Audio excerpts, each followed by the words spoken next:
My fitness expert friend invited me to lunch to fix my weight problem. The meal she served revealed everything wrong with diet culture. I knew something was off when Megan texted me, "I'm making us a special healthy lunch tomorrow with 7 different vegetable emos." This was the same friend who had been concerned about my health for months. Parent code for thinking I was too fat. Let me paint you a picture. Megan is 5'8" and maybe 105 pounds. I am 5'6" and a size 12. She looks like a walking anatomy diagram, parent, all visible collarbones and wrist bones that could cut glass. Meanwhile, I hike weekly, have perfect blood work, and haven't been sick in 3 years. But in Megan's world, my body was a problem she was determined to solve when I arrived at her immaculate apartment.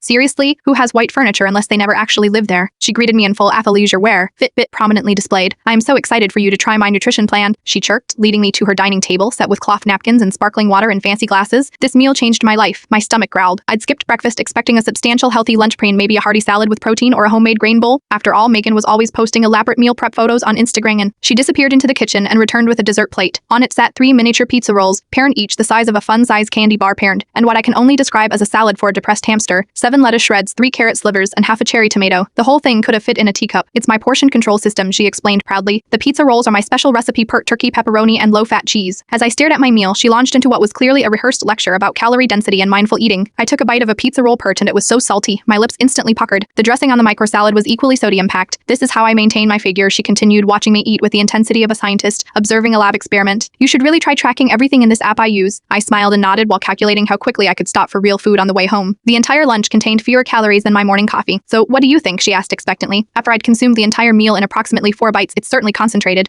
I replied diplomatically. "That's the beauty of it. You can eat whatever you want as long as it's tiny portions." I looked at her, per 10 thin to the point of fragility, obsessively tracking steps on her watch, serving salt-laden processed food while preaching health.